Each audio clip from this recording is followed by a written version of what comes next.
Hello दोस्तों, आज मैं हाज़िर हूँ आपके सामने एक नई वीडियो लेकर, जो कि हम करेंगे हिंदी से इंग्लिश में ट्रांसलेट। जी हाँ, मेरे पास कुछ सेंटेंसेस हैं, हम इनको हिंदी से इंग्लिश में ट्रांसलेट करना सीखेंगे, यानी कि अनुवाद करना सीखेंगे। फ्रेंड्स, हमारे लिए बहुत ज़रूरी है कि अगर हम हिंदी पढ़ रहे हैं तो हमें उसका पता होना चाहिए कि जो छोटे छोटे सेंटेंसेस होते हैं उनकी इंग्लिश क्या होगी और कैसे बनेगी, तभी आप अच्छे से बोल भी पाएंगे। तो चलिए मेरे साथ स्टार्ट करते हैं। तो सबसे पहले जो हमारे पास फर्स्ट सेंटेंस है, यह मेरा पेन है। यह मेरा पेन है। तो हमें देखना क्या है, देखिए फ्रेंड्स, यह को क्या बोलते हैं, मेरा क्या है, पेन क्या है और है क्या है। हमें इसका पता होगा तभी हम एक क्रम में लगा के सेंटेंस को क्या कर सकते हैं, बना सकते हैं। ये तो हिंदी का था क्रम कि किस तरीके से बनाया गया। इंग्लिश का जो क्रम होता है फ्रेंड्स, उसको हमें इस चीज़ में देखना पड़ता है कि हमें सब्जेक्ट ढूंढना पड़ता है, उसके बाद हमें वर्ब की फॉर्म लगानी होती है, उसके बाद हमें ऑब्जेक्ट लगाना होता है। ठीक है फ्रेंड्स, यही है मतलब किसी भी वाक्य को बनाने के लिए सब जो मेन चीज़ है, यही आपको एक चीज़ फॉलो करनी पड़ेगी, यही स्ट्रक्चर फॉलो करना पड़ेगा। सबसे पहले सब्जेक्ट, फिर वर्ब की फॉर्म आएगी, फिर आपका ऑब्जेक्ट आएगा। ठीक है, तब यहाँ पे इसे देखिए कि यह मेरा पेन है। अगर मैं इसको ट्रांसलेट करूँ तो यह को बोलते हैं दिस, मेरा होता है माय, पेन होता है पेन, और है को बोलते हैं इज़। ठीक है फ्रेंड्स, तो क्या ये सेंटेंस करेक्ट है? This my pen is, no, ये सेंटेंस करेक्ट नहीं है। बात किसके बारे में की जा रही है? पेन के बारे में की जा रही है। और सब्जेक्ट का होना ज़रूरी है, और हमारी वर्ब का हमें पता होना चाहिए। तो हमें इससे क्या होगा कि हम जो दिस है वो इंट्रोडक्टरी होता है, तो हम दिस को हम पहले रखेंगे। ठीक है, जो सब्जेक्ट के रूप में हमारा काम करेगा। जो उसमें वर्ब है, वर्ब कौन सी है? ये हेल्पिंग वर्ब है। जो इज़ है हमारी, वो हेल्पिंग वर्ब है। तो यानी कि फर्स्ट नंबर पे आपका दिस आ गया, सेकंड पे आया आपका इज़, दिस इज़, और बाकी बचा मेरा पेन यानी कि माय पेन। तो ये आपका सही क्रम हुआ, ये आपका सही क्रम हुआ समझने के लिए कि सही इंग्लिश में जो सेंटेंस का स्ट्रक्चर होता है वो इस तरह से होता है। तो ये आपका सेंटेंस अब बिल्कुल करेक्ट है। चलिए हम दूसरा सेंटेंस देख लेते हैं। मोहन के पास एक किताब है।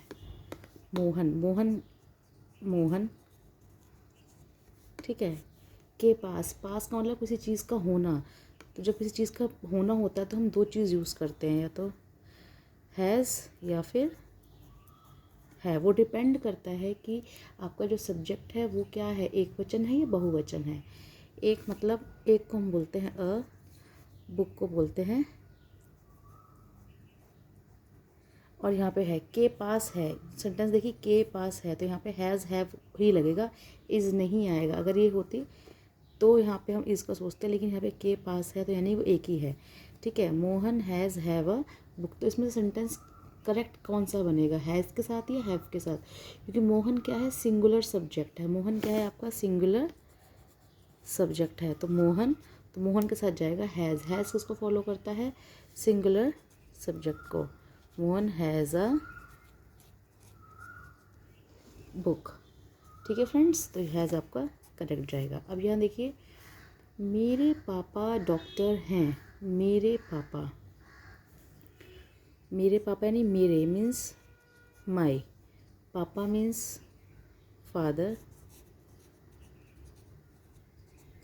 Doctor is. क्या ये सेंटेंस करेक्ट है? नहीं। हमें किस चीज़ को फॉलो करना है, हमें सब्जेक्ट, वर्ब और ऑब्जेक्ट को फॉलो करना है। तो इस हिसाब से क्या सेंटेंस सही है? नहीं, सेंटेंस सही नहीं है। तो सेंटेंस आपका क्या बनेगा, सब्जेक्ट है आपका माय फादर, यानी मेरे पापा के बारे में बात की जा रही है। ठीक है,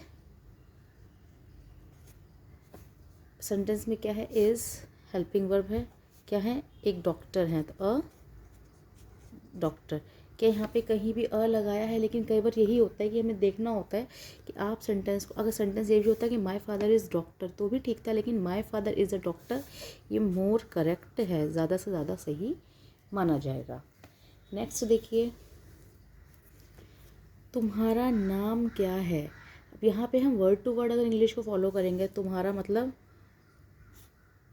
योर, नाम मीन्स नेम, क्या को बोलते हैं व्हाट, और है को बोलते हैं is. Your name what is, क्या ये सेंटेंस सही है? नहीं। हिंदी में सही है तुम्हारा नाम क्या है, लेकिन इंग्लिश में ये सही नहीं है। तो उसका जो सही वो तरीका बनेगा वो कैसे बनेगा? तो अब यहाँ पे क्या है, अब क्योंकि जो सेंटेंस व्हाट क्वेश्चन पूछते हैं, क्योंकि इस प्रश्न पूछ रहा है, लास्ट में क्या है, प्रश्न चिन्ह है, नहीं क्वेश्चन मार्क है, तो हमें प्रश्न पूछने वाला शब्द तो कौन सा है, वो है आपका व्हाट।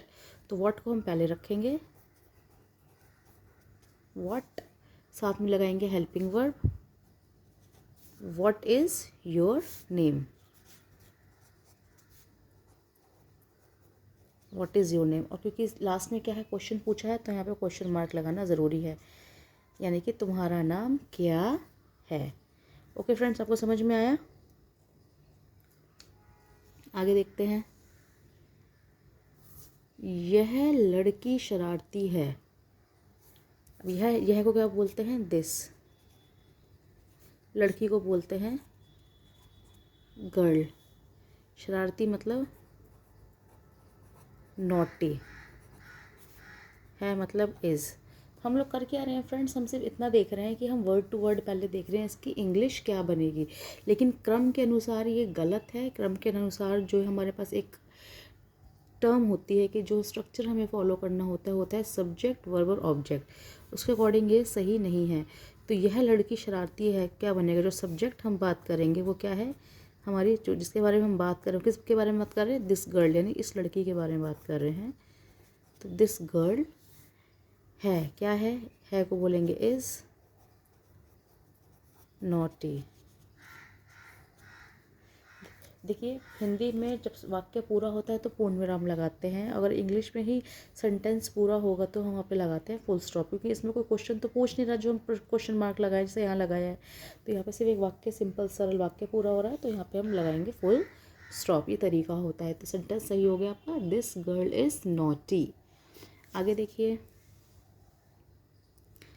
मैं अपना काम करती हूँ। मैं को बोलते हैं आई, ठीक है। अपना काम करती हूँ, अपना काम को, अपना मीन्स मेरा खुद का काम करती हूँ, तो आई का हो जाएगा माई। काम को बोलते हैं वर्क। करती हूँ यानी कि ये काम करती है, इसका मतलब डेली की हैबिट है इस काम को करने की, करने को बोलते हैं किसी काम को डू। तो क्या ये सेंटेंस सही है? I my work do? No, this sentence is wrong, ये गलत है। तो इंग्लिश में क्या बनेगा? सब्जेक्ट बनेगा आई, करना, यहाँ पे काम हो रहा है ना, जो कोई काम हो रहा होता है तो उसको बोलते हैं वर्ब, यानी क्रिया, कुछ काम हो रहा है। तो यहाँ पे क्या, आई के बाद क्या आएगा? आई तो हमारा सब्जेक्ट हो गया, आई डू, यानी कि ये तो हमारा हो गया आपका सब्जेक्ट, और डू हो गई आपकी वर्ब, ठीक है। वर्ब की फर्स्ट फॉर्म आई डू। बचा क्या? माई वर्क, मैं क्या करती हूँ? अपना काम, आई डू माई वर्क। देखा फ्रेंड्स कितना इजी है समझना। अगर आप बिल्कुल बेसिक से स्टार्ट कर रहे हैं, आप कंफ्यूज हैं, तो आपको पता लगाना पड़ेगा, आपको इतना ध्यान रखना पड़ेगा कि अगर आपको वर्ड टू वर्ड आपको समझ में आने लगे हैं तो आपको सेंटेंस का स्ट्रक्चर याद रखना है और ढूंढना है, फाइंड आउट करना है कि किस वर्ड के बाद क्या आएगा। लेकिन ये देखकर कि सब्जेक्ट को, फिर वर्ब को, फिर हम ऑब्जेक्ट को रखेंगे, तभी हमारा सेंटेंस सही हो सकता है, तभी हम सिंपल सेंटेंस को ट्रांसलेट करना सीख सकते हैं। अगला देखिए, राम मेरा भाई है। राम, राम को राम में लिखेंगे, मेरा को यानी माई, भाई मीन्स ब्रदर,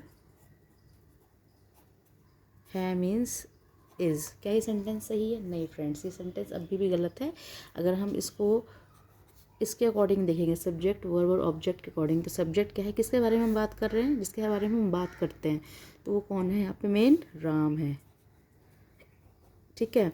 यहाँ पे अब है दिया हुआ है और कोई काम तो हो नहीं रहा, सिर्फ यहाँ पे बताया गया कि मेरा भाई है, लेकिन है दिया हुआ है को हम बोलते इज़, यानी यहाँ पे हेल्पिंग वर्ब यूज़ हुई है, राम इज़, ठीक है। और क्या है? राम कौन है? मेरा भाई, मेरा को बोलते हैं माई और brother, Ram is my brother. ये फ्रेंड्स उन लोगों के लिए स्पेशली है जिनको बिल्कुल भी ट्रांसलेट करना नहीं आता, वो इस तरीके से हल्के हल्के सेंटेंस को ट्रांसलेट करना सीख सकते हैं। पहले वर्ड टू वर्ड लिख लें, उसके बाद प्रॉपर ट्रांसलेट करके देखें कि सेंटेंस क्या बनता है। पैटर्न आपको यही फॉलो करना है, सब्जेक्ट वर्ब एंड ऑब्जेक्ट। अगला देखिए, वह तुम्हारी कक्षा है। वह को क्या बोलते हैं इंग्लिश में? हम बोलते हैं दैट। तुम्हारा या तुम्हारी या आपका या आपकी एक ही वर्ड है। हिंदी में तो तू, तुम्हारा, तुम, आपका बोलते हैं, लेकिन इंग्लिश में एक ही वर्ड होता है यू। तो ठीक है, तो तुम अगर होगा या यू होगा तो होगा, हम यूज़ करेंगे यू। तुम, आपका, तेरा, तू, तो यहाँ पे हम यू यूज़ करते हैं। लेकिन तुम्हारा तो इसका मतलब जुड़ा हुआ है, मतलब एक चीज़ तुम्हारी है या कोई चीज़ तुमसे रिलेटेड है, तो वहाँ पे हम करेंगे यू के आगे हम लगा देंगे आर, योर, तब बन जाएगा योर। वह मीन्स दैट, तुम्हारे मीन्स योर। कक्षा को बोलते हैं क्लास और है को बोलते हैं इज़। क्या ये सेंटेंस वर्ड टू वर्ड तो ठीक है, लेकिन सेंटेंस की करेक्शन ये नहीं है। तो यहाँ पे बात किसके बारे में की जा रही है? क्लास के बारे में की जा रही है, लेकिन सेंटेंस कैसे शुरू हुआ है? दैट से। दैट, दैट, दैट के बाद हम लेंगे helping verb is. That is क्या है? तुम्हारी क्लास है, योर क्लास। देखो फ्रेंड्स, कितना इजी है छोटे छोटे सेंटेंसेस को अपने आप फ्रेम करना और इनको बनाना। आगे देखिए 9th, आपकी बेटी एक अच्छी लड़की है। आपकी बेटी, आपकी, जैसे यहाँ तो तुम्हारा, मैंने बताया था ना आपको, तुम बोलें, तू बोलें, तेरा बोलें, आपका बोलें, एक ही बात है। इंग्लिश में वर्ड यू यूज़ होता है, लेकिन अगर तुम्हारा है, आपका है, तो हम क्या बोलेंगे? योर हो जाएगा। तो आपका का हो जाएगा या आपकी का योर। बेटी को बोलते हैं डॉटर, योर डॉटर। एक को बोलते हैं अ, ठीक है, ए। अच्छी मीन्स गुड, लड़की मीन्स गर्ल और है मीन्स इज़। ठीक है, your daughter a good girl is. लेकिन सेंटेंस की करेक्शन ये नहीं है, हम सेंटेंस करेक्शन करेंगे। तो आपकी बेटी के बारे में बात हो रही है, आपकी बेटी को बोलेंगे हम योर डॉटर।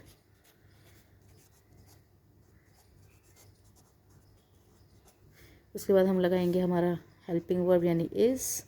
आपकी बेटी कैसी है? Your daughter is a good girl. क्या है? A good girl. Your daughter is a good girl.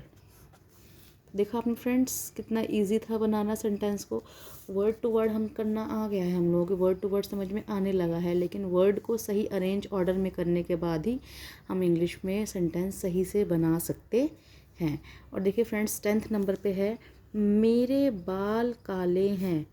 मेरे, मेरे मीन्स मुझसे जुड़ा हुआ है, तो वैसे तो हम आई यूज़ करते हैं, ठीक है। आई का तो कोई वर्ड है ही नहीं, आई का आई रहेगा, लेकिन आई से सेंटेंस नहीं स्टार्ट होगा। जब हम मैं बोलेंगे तभी आई होगा, लेकिन यहाँ पे क्या है? मेरे है, यानी मुझसे जुड़ा हुआ है। मेरे बाल, तो आई का बन जाता है माई। माई, बाल को बोलते हैं हेयर, काले को बोलते हैं ब्लैक, और हैं को क्या आएगा? देखिए फ्रेंड्स, मैं बताऊँ आपको एक ग्रामर, एक आप यहाँ पर रूल सीख भी लीजिए साथ के साथ, कि बाल चाहे आपके 10 हो, 50 हो, कोई नहीं गिन सकता है। बाल क्या है? अनकाउंटेबल, उनको कोई गिनती नहीं की जा सकती है। तो कई बार लोग क्या करते हैं, माई हेयर्स, पहले तो लगा देंगे हेयर्स। हेयर्स नहीं लगाया जाता, हेयर को हेयर ही लिखा जाता है, ठीक है।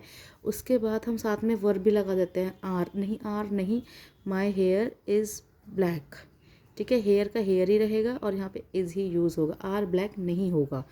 तो ये एक वो था। अब लेकिन यहाँ पे सेंटेंस क्या बनेगा?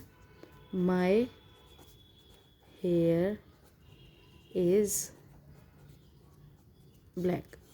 तो आपने मोस्टली सेंटेंसेस में क्या देखा फ्रेंड्स, जो पीछे सिंपल सेंटेंसेस में जो हेल्पिंग वर्ब थी वो पीछे थी हिंदी में, लेकिन जब हमने लगाया तो इंग्लिश में वो सब्जेक्ट के जस्ट बाद यूज़ हुई। तो आपने देखा कि किस तरीके से हमने सेंटेंसेस को यूज़ किया है और यहाँ पे यूज़ किया है कि हिंदी से इंग्लिश में ट्रांसलेट कैसे किया है। बस आपको करना क्या है, आपको सब्जेक्ट, वर्ब और ऑब्जेक्ट का जो ये स्ट्रक्चर है इसको ही फॉलो करना है, इसको ही पकड़ के रखना है, तभी आप ट्रांसलेट करना सीख पाएंगे। वो भी किससे? हिंदी से इंग्लिश में ट्रांसलेट करना सीख पाएंगे। तो आई होप आपको मेरी वीडियो पसंद आई होगी। अगर आपको इसकी वीडियो पसंद आई होगी तो इसको लाइक, शेयर और सब्सक्राइब ज़रूर करिएगा। और हाँ, अगर आप मेरे चैनल पर नए हैं तो इस चैनल को बिना सब्सक्राइब किए मत जाइएगा। Thank you.